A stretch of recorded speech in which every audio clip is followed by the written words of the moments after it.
All right. Well, here we are. We are with Grant Kirkhope, the one and only. Grant, thanks so much for coming out to your studio to talk with us today at MAGWest. Well, it's not really a studio; it's just a bedroom in my house. That's a bit of a fancy word, but thanks for inviting me on. Hey, the studio is where the heart is, right? Absolutely. That's right.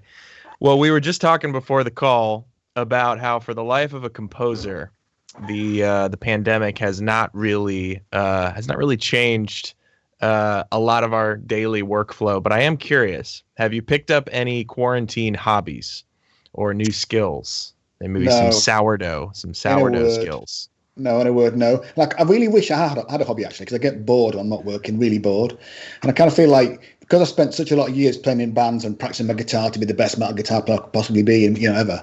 That was my hobby since I was 12, till I was 33. And then the minute I got a job as a composer, I just stopped doing all of that. I didn't play any bands anymore. I didn't practice anymore. I just composed. And so I feel like the one hobby that I had became my job. And now I'm hobbyless now. I have nothing to do. So I get really bored and miserable in between gigs. My wife's just constantly mad at me for find something to do. I just can't find anything to do. I'm just useless. So unfortunately, I feel like my hobby is my job. And so I have no hobby. Well, that's a pretty sweet problem to have, I think. I like that. Now, I want to talk about your career with Rare, but before I do that, I'm getting a question from the chat right out of the gate. What are your favorite Judas Priest songs? That's a good one. I do love Judas Priest. I really like Delivering the Goods. I think that's a classic track. Even the live version on Unleashed and East is great, plus the one on the studio album, Killing Machine. I think it was called Helmet for Leather in America. Helmet for Leather is another classic. All of Screaming for Vengeance, all of British Steel. I kind of didn't like him as much, I think, after Defenders of the Faith. Is that the one? I didn't really like Painkiller. It got a bit too thrash metal for me. I like Judas Priest and the kind of classic metal fit period. So I do like everything right back to the early albums. Sin After Sin, all that stuff. The Stained Class, all the early stuff. But I do love a bit of Judas Priest. Yeah, I say Delivering the Goods is probably one of my favourites. Definitely Helmet for Leather. What do I really like by them? I love Priest, so I like just about all of it. So if you can believe it, as someone born in the year 1990, I don't know how I skipped this. I don't think I've heard a single Judas Priest song in my life. So now I have a full repertoire of things to check out. You do. I feel like that's just a deficit in your life you need to fulfill. It's a massive deficit. I absolutely do. So do you think that your influence, you obviously were highly influenced by metal bands like Judas Priest and stuff before you embarked on your video game composer journey. Do you think any of those bands have sort of subtly influenced your style? Any songs that you point to where you're like, oh man, this was really influenced by, this metal sort of genesis in my life? I mean, definitely. I think my life was like, playing recorder at 6 and trumpet at 7, whatever it was, and then doing the kind of proper classical training and going to university and doing a degree in music, But all that time I was playing, in rock bands, myself and metal bands. So I had this kind of two sides of the equation where I had the kind of classical training, sitting in orchestras, playing all that stuff, and then headbanging as much as I could as possible, on the other side of it. So it's a bit of a weird kind of, two different points, a bit like the tritone, right? Quite far away from each other. That's right. We might talk about the tritone later because I know you're a big fan of that. It's a big theme in your games. Yeah, so I feel like, especially when I first started at Rare, I didn't know what I was doing when I first started at Rare. I just got the job and thought I've got to write music, so we had no idea. So I kind of pulled in all that metal stuff, having the Faith No More influence and some of the GoldenEye tracks and stuff like that. And one of the old metal riffs that I wrote in the metal bands I was in was the riff in Cradle from GoldenEye. In fact, on my YouTube page, which I never use, there's a track on there. I've just called the band Cacophony. It wasn't called that before. Called Absolution. No Absolution. If you listen to that track on the YouTube site, that riff, you'll hear it is a riff that I used in Cradle for the GoldenEye. Nice. In GoldenEye. I feel like I use the metal stuff all over the place. I mean, it's hard to attribute anything particularly without thinking about it. Right. But I mean, definitely. So I feel like that kind of orchestral side of it, plus the metal side of it. I guess that's why I like Nightwish now. Like Nightwish have got both of those sides, right? They've got big, symphonic orchestra plus pretty metal guitar playing and stuff. So I think I've only really discovered Nightwish very recently in the last 3 or 4 years, but I love them because they have, I guess, both sides of the coin that I really like. Now let me position this for you here. What if you could get back on tour with your old metal bands? Would you do it today? In other words, are the days of us seeing Grant Kirkhope headbanging live, are they over, or is it potential that you might actually go join a metal band and play again? Well, if someone would have me, I'd do it. I doubt anybody would have me at my age now. My hair's not long enough now, right? I have to get to a wig. That's right. You got to give it a few years to grow out there. If it would ever get that long again, I don't know. I mean, there was a band I played for on trumpet called Little Angels, who were quite a big UK rock band. They had a #1 album in the UK. And we did some big tours with that band. We played a support band to Van Halen and to Brad Adams, ZZ Top, Bon Jovi. We did a big 6-week tour with them around Bon Jovi and Billy Idol around Europe, playing giant outdoor arenas like Mannheim Stadium in Germany, 80,000 people. So we did those big giant tours. And the band split like, I don't know, 1990 something, something like that. But we got together again in 2012, and we did the Download Festival in the UK, which is a big giant rock festival again. It used to be called Donington Monsters of Rock. So we kind of got together for that and did a week's gigs, and that was super fun to do that again. And I guess it was just different because back in the day we were all just like long-haired kids, well not kids, but like 20s, 30s, doing stuff, and then to come together again 18 years later, like we've all just got wife and kids and mortgages now. It's not quite the same as it was, not quite as heavy drinking times, crazy times like that we had back then. But it was good fun to do it. That's right. When I moved to LA, right, I lived in just the outskirts of LA. I always felt like I'd be able to find some kind of dad's rock band that just played crappy rock covers somewhere, and I could just jam along, I just haven't found that. And I keep thinking, where is that dad's rock band that I could just join and just play, do it all again? But I just haven't found it yet, so I guess I'm still looking. Well, we got a lot of viewers on the stream now, so if anybody knows of a dad rock band or wants to form one, you've heard it here first. That Grant is ready and willing. And somebody wants to. Somebody said in the chat they want if we do an in-person MAGWest 2021 or 22, we're thinking you as the headliner. You and your dad rock band. God, can you imagine? I'm up for it. I don't know if anybody else want to hear it, but I'm up for it. That would be incredible. Okay, so we've got a few questions about some people who are curious kind of about your story. So obviously we kind of talked a little bit about how you're a kid, you're playing in rock bands, and a pivotal part of your story is getting involved with Rare. So maybe just give people who don't know the story kind of that whole journey of where you started, how you got involved with Rare, and then we can talk about your career post Rare after that a little bit as well. So, I went to university from 18 to 22 at the Royal Northern College of Music in Manchester in the UK and did a proper classical degree. But I never wanted to do that. I always wanted to be a metal band. That's why I wanted to be a Maiden or Priest, or that was my dream. So from 22 to 33, I played in lots of rock bands and some soul funk bands, different bits and pieces that I kind of, got together over those kind of 11 years. And in between times I'd sign on unemployment insurance. They call it the dole in the UK. So I'd maybe go on tour and play like Wembley Stadium to 70,000 people, which we did, and then come back and sign on the deal straight away, back to like £45 a week, whatever it was at the time, and then playing in local covers bands, in pubs, and, making no money. That was basically my life for 11 years. I'd do some great big things and then really shitty things. Like I played from the worst toilet right up to the biggest stadium you can think of in Europe, Yeah. So it was crazy doing that. And then one of the local bands that I played for, Robin Beanland was also in that band as keyboards, and he was, everyone that I knew was on unemployment stuff, and that's what we used to do all the time, that system. And I just kind of thought I'd do that the rest of my life. I'd be a tramp eventually. I just thought I'd end up bum somewhere with no money. That's what that was it for me. So one day he announced that he'd got a job. I was like, what? Like no one that I knew got a job. Everyone that I knew just did what I did. And so he said, I'm gonna. Exactly. So I'm going to go and work at this company in the UK in the Midlands called Rare, a video game company. So I was like, what? So off he went. And I was like really intrigued by that, thinking, Jesus, that's a real job. He's got a proper job writing music. I couldn't believe it. So he'd been there about a year and a half. And we talked regularly because we're good friends. said to me, Grant, you said, you've been unemployed for like on and off for like 11 years. Don't you think it's time you got a job? I was like, well, what can I do? He said, well, why don't you try do what I'm doing? I thought, well, I suppose. I mean, I've never once thought about being a composer ever. I wrote songs for the metal bands that I played for. But I was, when I was at university, I failed the harmony exam 3 years out of 4 because I was so bad at harmony. Like I scraped by in the last year just to pass, but I failed it miserably in the first 3 years.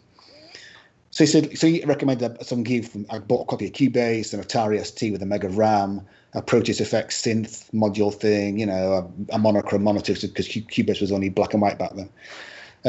And set about writing tunes that I thought were appropriate for video games. And I did play a lot of games at the time because, being on the dole, you got a lot of spare time, so that's right. Playing games. So, and I sent Rare 5 cassette tapes over the course of that year, like 1994 that was. I never got a reply. And then out of the blue, I got a letter saying, please come for an interview. Couldn't believe it. And it said, please, can you bring with you write 3 tracks and bring a cassette with you to play the tracks? And it was a fighting game piece because they were doing a guitar-based fighting game piece because they were doing Killer Instinct 2 at the time. I knew Robin was working on that. A kind of Mario platformy piece and a kind of Batman orchestral piece. That's the 3 things they asked for, like Danny Elfman Batman. So wrote those about in that week, drove down to the Midlands, which is about 100 miles or so, I think, probably something like that, to be interviewed at Rare. And Dave Wise actually interviewed me and Simon Farmer, who was the general manager. That was a Friday. And on the Monday, I got a letter saying, you got the job. Couldn't believe it. First job of my life at 33. I thought, I was still living at home with my mother at 33. Never had a job in my life before. That was my first proper employment, apart from, the kind of touring band thing was on and off, wasn't it? I didn't consider that a real job. This was a proper, monthly wage thing. Mm-hmm. So off I went and started at Rare. It was October 15th, 1995. So, if Robin had not gone down there and got the job and suggested that I try it, I would never have done it. It would never enter my head to be a composer, not for 1 second. So I owe it all to the Ginger Beanland that got me the job. Well, suggested that I had a go. Now, question here. David Wise, was he like one of those interviewers where you're like, oh my gosh, this dude is, I don't know if I'm going to get this job. Was he really tough on you? How was he in the interview? How was your feeling as you were interviewing for the job? Well, I didn't know much about Dave when I got there. I didn't. Mm-hmm. I guess they'd put out Donkey Kong, the first DKC, that was already out. I think DKC 2 was about to come out when I got down there, and so I didn't play those games. But I remember, News at 10 in the UK and ITV is a big news channel at the time, right? And I remember seeing on there that it made the headlines that Nintendo had bought just under half the company at Rare. It was a big deal that Nintendo never ever bought into a Western company ever. And so I was like, oh, and I knew Robin went to work there. I was like, oh my God, this is pretty spectacular, But I never really knew Dave at all. So I think if I'd known what he'd done, I'd probably been shitting myself, I've got a lot more than I was. Right. But I didn't really know what he did then. So it wasn't until I got there that I realized, oh my God, that's who he was. Some people in the chat were curious about your experience. So you're going from writing these metal tunes, and you have your guitar, you have this total freedom of expression, and then you're going to writing video games on some pretty limited hardware, specifically the Game Boy. And so this question was asking, when you were working on Donkey Kong Land 2, what was that experience like with implementation? Because obviously that's a whole different skill set of trying to not only write the songs, but also implement them on the hardware. That was massively scary. So I was used to kind of using MIDI files and friendly Cubase and writing proper music with synth modules. And when I got to Rare, it was like, you're going to do the Game Boy first. I was like, oh, all right. So it's like a hazing, like a rite of passage. Why didn't we know what was involved in it? I thought it was some kind of MIDI file based thing, thinking it must be similarly just like less channels, Right. So Dave turned up the first day with a dev kit and said, well, this is what you do. And it was like super fast. I was like, oh my God, that was mega complicated. It was all in hex. So there was no MIDI files, none of that nonsense. Hex is like 4 numbers, the first 2 numbers of the note and the second 2 numbers of the note length. And you write it in columns, like, on a black screen. And that was it. Black. I was like, what on earth is this? This is like programming to me. It was alien, So I thought, well, that's unfortunate. I'm going to have to resign. So because I thought I'm not clever enough to do it. So I called Robin on the internal phone. So Robin, look, he said, I just think I have to resign. This is my first week. I said, it's too hard. I can't do it. And he said, look, don't be stupid. He said, look, get Dave back tomorrow. tell him to show you all over again. He says, write it down step by step. I thought, all right, I'll try one more time. So I rang this and excuse me, Dave, can you come back and show me again? I didn't quite catch it, not got any of it at all. Right. And I just kind of went, he said, right, so step 1, press Alt 4, step 2, whatever the key sequences were. I wrote it all down in a big long list of steps. And then I found it all right then. And at first it was like, Dave's going to give me his MIDI files. I said, no, I'll just do it by ear. So I listened to his tunes by ear and worked it. I found better working out by ear than by notes. Mm-hmm. So, and I quite enjoyed it in the end. I think it was quite a challenge to see what you can get out of it, because it's very limited. You've got 3 channels, 1 note each, and a noise channel on the Game Boy. That's all you could have on, because the rest of the machine had to run the game, right? Right. So each note was monophonic. Each channel's monophonic. So you got like a bass note, a note that implies a harmony, and a note for the melody. That's what your 3 notes that you had to play at any one time, and some kind of on the noise channel did all the sound effects and maybe a bit of drum, something like that. Right. And so so I did that, and I say I quite enjoyed it in the end. And like there's little techniques that Dave showed me where often the Game Boy's got no kind of reverb, but you can make it sound like it's got a reverb. So you'd play a note, you'd play the next note, and then you'd play the first note again after the second note, but slightly lower in level. Mm-hmm. So it was like a pretend reverb. It's sort of, well, not a reverb, a pretend delay. I can't think of the word. Yes, God, I couldn't think of the word. I was thinking doubling. Yeah, cost delay. Yeah. So, but writing a melody like that takes a long time. So you're tripling the notes to write out in this big sequence of things. But as I say, it's quite fun at the end of it, and I got through it. So but I think at first I really thought I'm just not clever enough to do this. I thought I was too stupid to understand it. Well, we're glad you did not resign, because then we would not have the soundtracks of our childhood, including DK64, which is which I think has become a meme, specifically the DK rap. And we have some questions here. People want to know the truth about the DK rap. So specifically, people are asking, how does it even exist? How does this come about? Was it a meeting in a boardroom? Was it some crazy idea? And they're like, yes, let's do it. So could you, as much as possible, tell us the origin story of the DK rap? So on the original Donkey Kong Country that Dave did, when it starts off, it kind of starts off with the old tune and it goes into a kind of update, and at the intro screen, it sort of goes into like a better version and a kind of update. It's like DK's come up to date, right? That's so right. George Andreas, so George Andreas, who was the lead guy on the game head on DK64, who'd been a associate designer on Banjo-Kazooie, and George was new at the company when we both started around the same time. We're good friends. So George said, look, I want to do the same thing with DK64. We need to bring it up to date. At that time in the 90s, rap hip hop was big, right? It's still massive, it's gigantic. But I guess it was relatively new-ish. And it was right, let's do a rap, a hip hop thing. Let's do that. It'd be great, right? I was like, all right, I'll have a go. And so George wrote the lyrics and sent me the lyrics. And he wanted to be a bit like, there's a track by Run DMC, Jason Nevins together. It's called It's Like That, but that's the way it is. And it's quite fast. He wanted it like that. And I was like, no, you don't want that. It's there you want it. And I was thinking of that Funky Cold Medina track. I don't know if everyone remembers that track. I can't remember what it was by. And I had the Roland JV 1080, had the modern pop. You can put 4 expansion cards on the top of it, as well as the sounds that come inside it. There's 4. And I had the rock, hip hop, whatever it was, on top of the card in the thing. And I was going through the drum beats, and I found that. I found the drum beat right. For me, that was like Funky Cold Medina. Mm-hmm. So that's what you want to use, George. So he said, well, whatever you think, Grant, get on with it. So I just looped that 4-bar, whatever it is, thing, or 1, whatever it is. I looped that drum track and stuck it in the N64. And then, all the verses are about different characters. So I was like, I should make it, the backing should be the same, but as each monkey it gets sung, it gets rapped about, you should bring an instrument that represents that monkey. So, DK, the trumpets for the da, da, da, da, that kind of phrase in Dave's DK tune. Metal guitar for DD, because he had that thing where he jumped in with the guitar and all that in the game. Clunky, not Clunky, what's the big one called? Is it Clunky? No. Chunky, that's it. Yeah. I'm so old, I forget. He was big, so the timpani drums, and I gave the baritone sax to Tiny. Trombone, because I felt like what's the one with the big long arms? Lanky. I forget. Lanky, because he was a bit crazy. I thought, it should be like whoa, trombone, whoa, Gussando's, not, like I thought it suited his character. So added those instruments to each verse, put it all together, thought, oh, this is great. People are going to love this. It's going to be great. But unfortunately, when the game came out, everybody thought that I was having a real serious go at writing a rap hip hop track, which of course I wasn't, and I couldn't. Right. I still can't. I can't do it. I haven't got the ability to do that. I'm not good enough. So I got a bit of a slagging for that because everyone thought I was trying to be like some kind of credible rap artist or hip hop artist when I really wasn't. Supposed to be a joke. Right. So no one got the joke. No one got the joke, unfortunately, and no one got the joke until about 10 years, 15 years later. So I feel like people finally think it's funny now.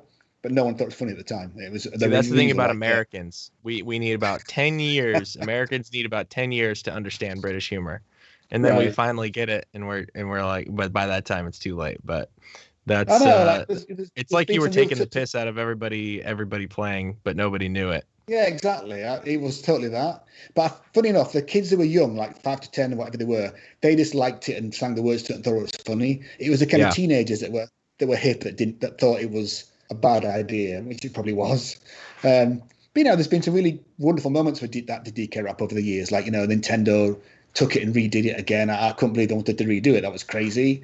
And they'd put it in Smash. And I remember watching. There's a tournament in Smash Brothers tournament in Australia. There's a room full of people, and they were playing it, and they all started reciting the DK rap and then had it word for word. Genuinely brought tears to my eyes. I know, but it really did bring tears to my eyes. That did. It's like, ironically, for all the music that I write, I kind of feel like when I die on my tombstone, it'll be "He lies about Grant Kirkhope. He wrote the DK rap." Forget everyone else, which is slightly sad. But if you get remembered for one thing, that's pretty good in my book. Well, somebody's asking, and this I take it this is some sort of inside joke, but somebody says, "What's the latest on your leaky Samsung fridge and your crusade against Samsung?" So what is that? So this could be a long. I don't want to go on it too long, but Samsung make shit fridges, right? And it's funny being one of these, and you just kind of expect it. It's one of these things. I bought one, right, thinking that's going to be fine. It's it's a few years old now, and the ice maker's inside the fridge, top left hand corner, and it freezes up because they can't seal it properly. So all the warm air from the fridge gets in there, freezes, and the whole thing, you can't get the ice out. It freezes up. It's crap. So I just kind of thought, it's my fridge is knackered. But the more I dug on it, I realised that it's a massive design problem, and they've had it since 2009. And they've just ignored it. And they're selling these fridges still to this day. Like hundreds of thousands of people have got these really expensive fridges that are completely shit. So I stumbled across a Facebook group that you had to join. You had to send your serial number. And it turned out there's thousands of people on there with the same problem. So Samsung are actually in the middle of a class action lawsuit right now with 20 models of their fridge. So lots of people are taking them to court. And they're kind of denying it, and they're slowly coming around. They started paying people to get a free repair at the start of it, or they'll deny that at the start, and then they'll give you and then they'll say, "Oh, well, after you've had a couple of repairs, which I have, they give you a prorated refund." So I got offered $1,377. I said, "Well, I don't want that. I want a full refund because I've got to buy a new fridge. It's crap, right?" Right. So I start to say no.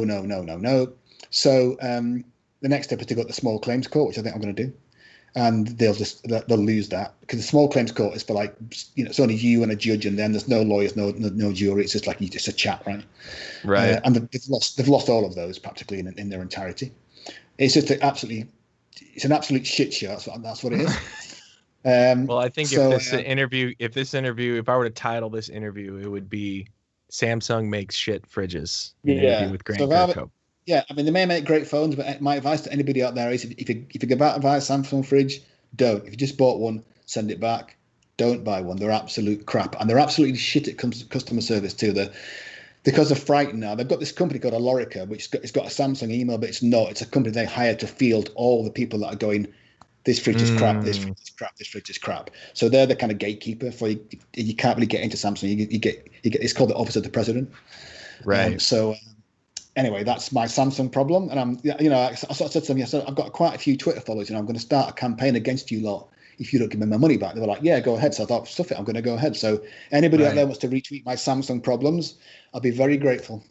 All right, you heard it here first, guys. Go retweet Grant Samsung problems, and now you know not only composition advice, and not only the history of Grant Kirkhope, but also what fridges not to buy. Do not buy Samsung. They call them Samsung. That's the new name. There you go. There you go, Sam Suck. Somebody is asking if you could speak a little bit to your collaboration with Playtonic and Gears for Breakfast, specifically for A Hat in Time. Okay, Hat in Time. I haven't really spoken about this, and I don't know whether I should. So they did. If the you're not Kickstarter allowed, thing. no problem. We could talk about It's something not, else. It's not that I'm not allowed. It's just I haven't done it yet. So they did the Kickstarter thing. They mailed me to say we'd love to get you involved in it, to get themselves some more money, all that kind of thing. And I thought, great. And the head guy there seemed good. And I bumped into the composer at the time called Eric, I forget his name, at PAX West. The PAX Prime, whatever it is. And he said, I'm not getting along with the Gears for Breakfast guys, just to let you know. And I was like, oh, doesn't sound very good. So, and they had another composer that I forget his name now, the guy that did it all in the end.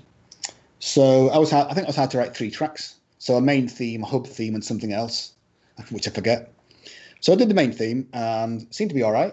But I started to get quite a lot of feedback, sort of, can you change this? Can you change that? Can you change this? And it was very micromanaged. And I'm used to making changes. I don't mind doing that at all. Mm-hmm. It was very like the composer guy they had. This is my feeling. It's maybe completely wrong. I felt like it was his first game. He didn't want me to be involved in it. He thought, I want to do this all myself, which is fair enough. I totally understand that. But he got and the head guy at Hat in Time said to me, he's going to be your main point of contact. He'll be telling you what to do. I thought, all right, fair enough. But he just kept saying, can you pan the strings to the right? Can you change that? I don't like that. It was very like that. And I said, look, mate, I'm guessing that I was hired to write like me and not write like you. And it seemed to me he was very keen to get me to write like him. And I sort of said, look, no offense, but I think I should just back out of this right now. I feel like it's wrong for me. I've done these 2 tunes now. Let's forget about the 3rd tune. I'll give you the money back if I owe you money, whatever. I don't think I did at the time. I did own money, but I said, and you should just do the whole game by yourself, and I should be out of it. And so that's why it ended kind of acrimoniously. They may have a different view of the story than mine. That's how it felt to me. I felt like I don't like to be micromanaged. I don't mind we don't like it, change it. Davide Soliani will tell you from Mario Rabbids that I've written 25 versions of pieces for him because we get along and I understand what he's getting at. But I felt like having another composer, and I have worked with a composer, it's been fine. That just didn't work for me. So I just felt like it is honestly the only game I've ever quit. I've never quit a game in my entire career apart from that one. And the game was fantastic. Everyone loved it, and that's fantastic. There's no hard feelings. But I kind of felt at the time that I was hired for the wrong reason. So I felt like it was best for me to back out. So I did. When it came to Platonic, that was, they're all my old friends from Rare. Like the core team at Platonic was all the guys that I worked on Banjo-Kazooie and all those kind of games. King 64. So fantastic. It was like old times. The piss taking it was like 18 years apart, wherever it was, between Banjo-Kazooie and Ukulele, but the piss taking was the same. All the nicknames were the same. All the in-jokes were the same. Nothing had changed. It was as if Banjo-Tooie and Ukulele we started the next day. It was like that. It was just amazing. Like back to the old thing. Yeah, so it was brilliant fun. So so that was a great experience. I don't want to be bad on the Hat in Time guys. I just feel like we just didn't click. That's what I feel like. They made a great game. We just didn't click as people, so it just didn't work for me. Yeah, and I think that's a cautionary tale. Is not every gig is good for every composer, and you have to be selective and choose the gigs that are right for you. And I think it's wise that you backed out as opposed to investing more time into a project that you knew was not going to be best for you. Pivoting from that, I'm curious, someone in the chat was wondering if there's any other composers working today that you would like to collaborate with, or dream collaborations, I should say. That's a good one. Well, it'd have to be old Koji Kondo, I suppose. Right, it gotta be, man. I was thinking of that. He's the Jedi Master. I'm a Padawan compared to him. I think also Yoko Shimomura. She's fantastic. I did collaborate with Danny Baroski. I like Danny a lot. Me and Danny are great friends. We have a great relationship, so it's good to work with him. Who else? There's plenty of movie composers I'd like to work with. Well, maybe John Williams. I'd like to work with him. Although I don't know how I'd manage that because he's so brilliant and I'm just crap compared to him. But yeah, I guess that would be people. That's awesome. That's awesome. The when someone else was wondering, when you are kind of going back to the implementation, when you are composing for systems like, you know, the N64 back when you were with Rare, and then the Game Boy as well, do you ever compose a tune and then go to implement it and it's like, whoa, that doesn't sound anything like what I had in my head? And, you know, how do you navigate that? So the trick we had at Rare that was really useful was we actually had the N64 dev kit in everyone's office. We had a dev kit each, and it sat inside the Silicon Graphics machines. It was called the Ultra 64 then. It was just a circuit board that sat inside the Indie machines. So we'd transfer all the samples that we wanted to use. Got the clarinet C3, which I think it was, and got it as small as I could, and resampled it to like a really low rate and tried to re-EQ it to make it sound half decent. Then I'd put it into the N64. And then we'd hook our PCs up by MIDI to the N64 dev kit. So when we wrote music, we actually used the actual samples in the N64. So there wasn't any kind of let's make it sound fantastic with a synthesizer and then try and get the samples and put it in the N64 like that, which is difficult. We used the actual samples in the machine that we had created in the machine. So you never use things that sounded bad. It's you'd learn that string would sound good at that register, or that clarinet or marimba would sound good at that register but sound crap there, or worse there. So you only use the sounds in the right spot where they sounded decent, because most of the stuff sounded awful.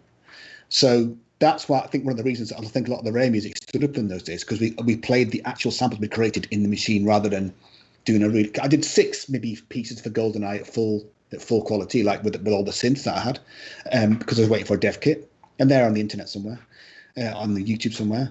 So those are the ones that I have to kind of take the samples that I'd used and make them work small, and but apart from that point onwards, I only use the samples that I put in the N64. So that's why I think that I'll say Rare music probably sounded pretty good for the day, because that's why we did it that way. We weren't trying to cram in something that was just never going to work, I think that's a wise lesson for composers, is composing to the tools you have available at your in your toolbox at the time. So I think that's big. Well, we all know that 2020 is a garbage year, but it's also good for reflecting back on the 2010s.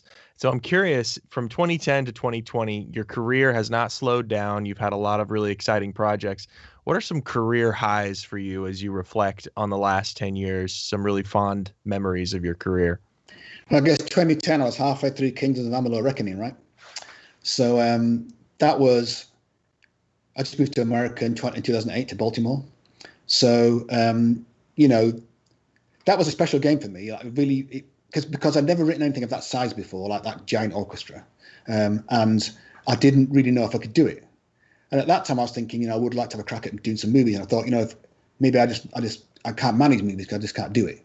And so I really thought I had to prove to myself that maybe I could do it if I got the opportunity. And so I spent, all the entire time working on Reckoning, listening to the first 3 Harry Potter soundtracks that John Williams did. I mean, every day in the car, that's all I played for 4 years. I'm not joking, that's what I played. Every day, to and from work every day I just listened to those 3 soundtracks over and over and over again. I got to the first boss that I had to do in Reckoning, which was called the Baylor, which is this big, fat, sluggy thing that, you had to kill. And I just thought, right, this is it. I'm going to have to really go for it and see what I can do. And so I really pushed the boat off on that one. I tried to make every bar interesting, tried to fill it with John Williams flourishes and all that stuff that he does amazingly well that I just didn't know how to do. When I finished it, I thought, that's not bad. It's not half bad, considering that I didn't think I could do it. But I didn't know if anybody else thought that. I thought, it's probably my opinion. Everyone else probably thinks it's crap. So that was a real landmark for me, getting that first piece done. And then going on from that to do the other bosses and doing the same over the top, as big as I could do, intricate, that whole woodwind thing and all the flurries they do, and plus, with the main themes smacking in and out like John Williams does. Like I feel like John Williams does a thing where when you have to have the big Darth Vader, it's right there in a battle piece, in a battle sequence, with the X-wings flying around. But then he goes to this kind of super, sort of complicated music that doesn't really. it's kind of his treading water music, where he's in between the big theme part. He's done the big theme. Right. It's all the it's exciting. It's an idea every 10 seconds. He just goes through ideas like that. So unbelievable. Yeah, he does. Right? I know exactly what you're talking about. Yep. It's crazy. And then he's back on the Luke's theme, and he's back to the exciting music, and then back on Leia's theme, and like it's incredible how he does it like that. And I tried on my own little way, my own little Grant Kirkhope way, to do that in the Reckoning music. And so that soundtrack was well received, so that was like spectacular for me, that I kind of felt like I did it, as best as I could do. I'm not saying for 1 minute I'm anywhere near John Williams' caliber, nowhere near, but I felt like I got a little bit of it, 1% of it perhaps, in that kind of music. So that was a big milestone for me. And then that company all went bust for like ridiculous reasons for Kurt Schilling. Ended up in LA. And sort of started freelancing a little bit. That was my next choice, to do the freelance bits. So then luckily I got to do Mickey's Castle of Illusion. I did that for Sega, and that was a good thing. And I got to do Civilization, Beyond Earth for Firaxis, because some of the guys from Big Huge Games in Baltimore, it's the same city, ended up at Firaxis, and when they were doing the game, they wanted to get Grant involved in it, along with Jeff Noel, who's a great, fantastic composer, Michael Curran, and Griffin Cohen. And so they said, we're going to give you, I've got the Ice Planet to do, not the Ice Planet, Desert Planet. And they just say, can you write some epic, hopeful music? And it's a bit like, can I? That's fantastic. What fun. That's the only direction that you get, right? So that was a really fantastic experience. It was big live orchestra again, so I really liked doing that.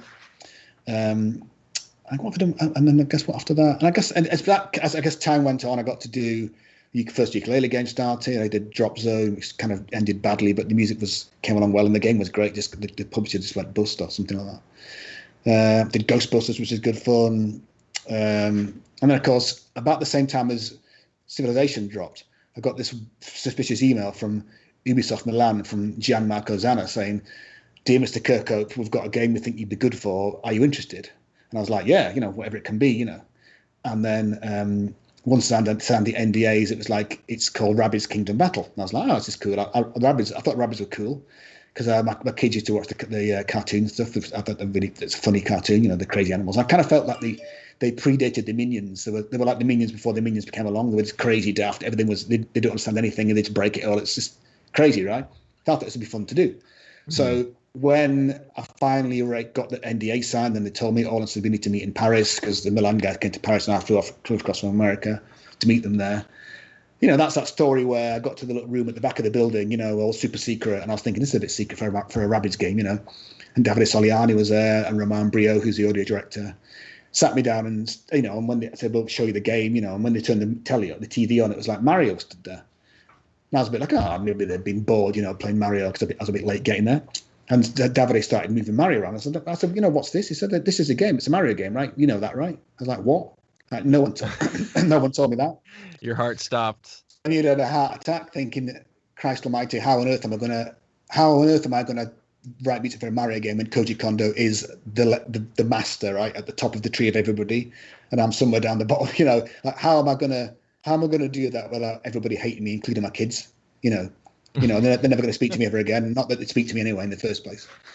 So that was like, it was like 50% exciting, 50% just shocking, crazy. Like, this is not going to work. And so I remember Davide saying, and Romain saying, that I just sat there for an hour really quiet with a white face, and just a really pale face, and they thought I didn't like the game.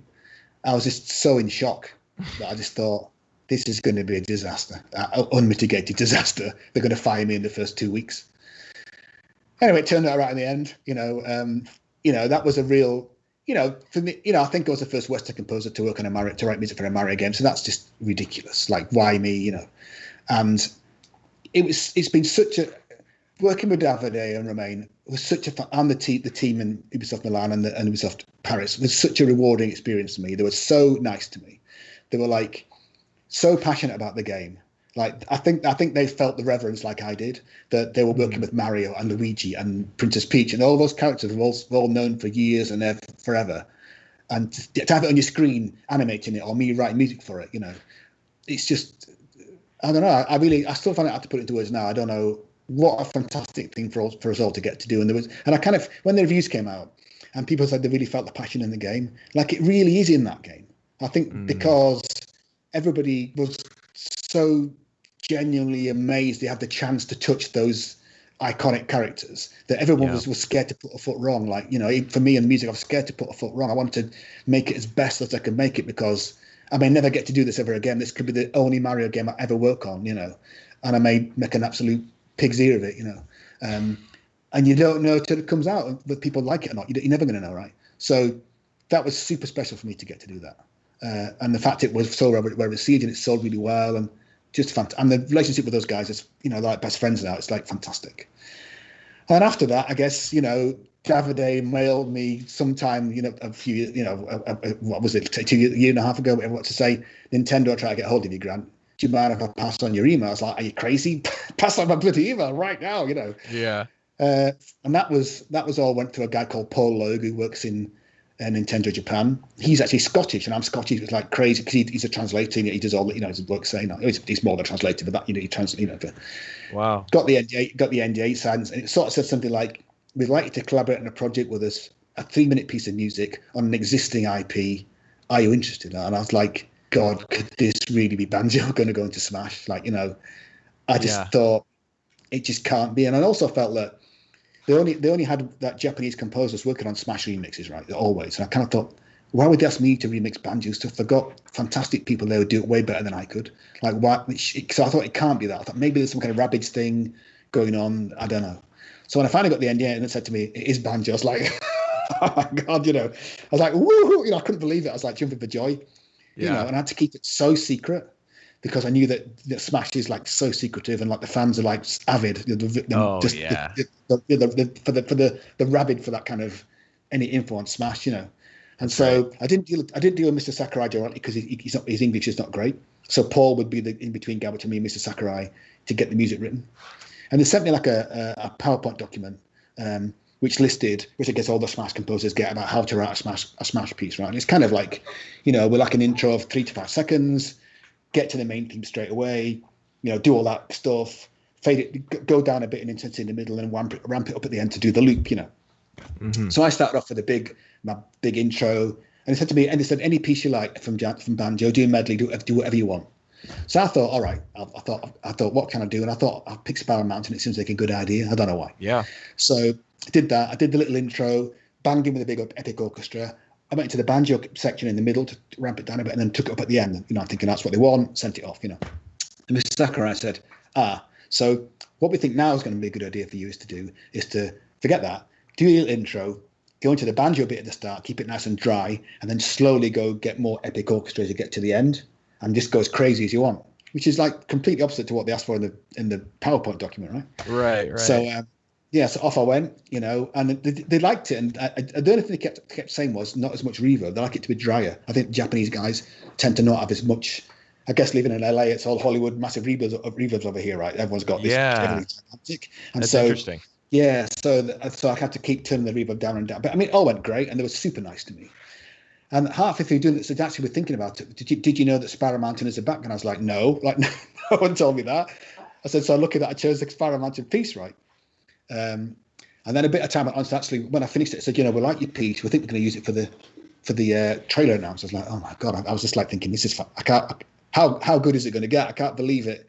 That not only, you know, that they're going to use it for the trailer I mean, and I never saw the trailer till it came out on E3 day like you guys did. Yeah. And I said, I'm going to tweet about it. I said, well, you know, send us your tweet, show us what you're going to tweet. And I did a little video. Said, send us that. We have to okay it all. You know, they have to okay everything. So yeah, it's fine. So, but you can't tweet anything out or anything until it's live on the Smash website. So I think the announcement was quite early in the morning, like for me, like 9 something. It wasn't live on the Smash website until about 11. So my Twitter was just going crazy, going banjo, banjo, banjo. Like, oh my gosh! And I couldn't say anything about it until 11 o'clock. I was finally going, yes, it's me, you know. Oh, I remember that day. I remember Twitter going crazy on that day. I do remember that. That's wild, man. I mean, I do, you know, that's one of those moments I kind of think for gamers, you know, the gaming community out there, they're genuinely, I can't think what the level I'm looking for. Fantastic people. Like, you know, the level of emotion on that Banjo release, I've never seen it before and ever before. And I said to Nintendo guys, I said, is this normal for a Smash announce? I said, well, we do things a bit crazier than normal. Banjo's been a real special thing for people, Right. So I felt like, watching. I mean, I was tweeting out a couple of weeks ago. I went to watch some of the fan reaction videos again on YouTube, and like they still give me goosebumps. They still give me chills. I still shed a tear watching it because some people were genuinely touched by Banjo being in Smash. And that when that reveal video happened, and the little jigsaw piece bounces across, and people have gone, what? Like watching Gerard, the completionist, my friend Gerard Khalil. He's a great friend. Seeing him burst into tears, I was in tears. Like everybody was in tears, right? Like. That was one of those genuinely heartwarming moments I think I'll never forget until the day I die. I still, as I say, I still get goosebumps watching it now. It's just one of those honestly genuine moments. I say I've waffled a bit for these 10 years, but I guess those are the things that I think about. That's amazing, man. Well, what's interesting is when I first interviewed you on my podcast a few years ago, this hadn't happened yet. And so it's so cool to hear this story. And I have a feeling the next time I interview, you're going to be like the president of Nintendo or the head composer. Something amazing is going to happen. Well, we have just a few minutes left, Grant, but I do want to know before I let you go, what are some things that you're based on what I was just saying, some things that you're kind of looking forward to in your career or goals you might have, and as you look down the tunnel of time, things that as you dream, I guess, things that you're looking forward to? Well, I've got there's a game coming out soon I've just written some music for, which I'm really proud of, which I can't talk about just yet, but I think it's been on Twitter. I think people really know about it, really, and people have found out about it. I'm working on something again that I'm really excited about as well as that thing at the moment, but you can never talk about it, right? Because it's sort of like that. Like, I'm super keen to do movies, so I'm working on some movie stuff as well. I did the Shadows movie for this guy called Michael Matteo Rossi, who's like an up-and-coming director in Hollywood. I'm just doing another one for him now called The Handler. I did the Wrong Rock, my little animation from a couple of years ago. That was Mike Haywood as the director of that. It was also at Rare when I was there. He's working in Hollywood on the big blockbuster movies, and that was super fun to do. I always say to people, they should watch The Wrong Rock. It's on YouTube, and I guarantee if you watch that little short animation, I guarantee it'll put a smile on your face when you finish watching it. It's a super nice thing. It's really high quality animation because Mike's great. But yeah, I'm keen to get into movie stuff. I want to do. I think about. I guess like these days we all just call ourselves media composers, right? Because I want to do mobile phones to movies. I want to do the whole thing. Mm-hmm. So, I'm trying to do it all. I'm just trying hard. And also, I guess my ultimate dream right now, apart from writing Harry Potter, is Illumination are doing that Super Mario Brothers movie, and I would love to write for that movie. Like, there's been a few things online, people, like websites have picked up on the fact that I'm really keen to do it and said, Matt Kirkhope would be great for the Mario Brothers movie. I mean, usually the games guys never get a look in when it comes to doing a movie. And I doubt I'll get a look in either. It'll be some Hollywood AAA Hollywood guy that gets to do it. But I am trying to get my name in the frame for that movie. I don't know how I'm going to do it, but I'm super trying to do it. Because I really feel like after doing the Mario Rabbids game, that I really could see myself doing a good Super Mario Brothers movie. I really feel like I could do a good job in that movie. And I really feel like lots of times when companies choose to do games to movie adaptations, it's never great, right? I guess a Sonic movie is probably the best example. That's one of the good ones. And I think Pikachu Detective was good as well. That was a good one. But most of the others don't turn out very well. Right. And I really feel like give me that bloody movie, and I will make it. I will make it good. I will do my utmost to realize what Mario should be like in a movie. I really feel like I could do a good job on that. I mean, like I say, I'm probably going to get nowhere near it. I fully expect to get nowhere near it. But if you say that that's what the dream is, that's my dream right now. I want to be the composer on the Super Mario Bros. Movie for Illumination. Well, based on the milestones, every time I interview you, you have a new Nintendo milestone. It's not outside of the realm of possibility.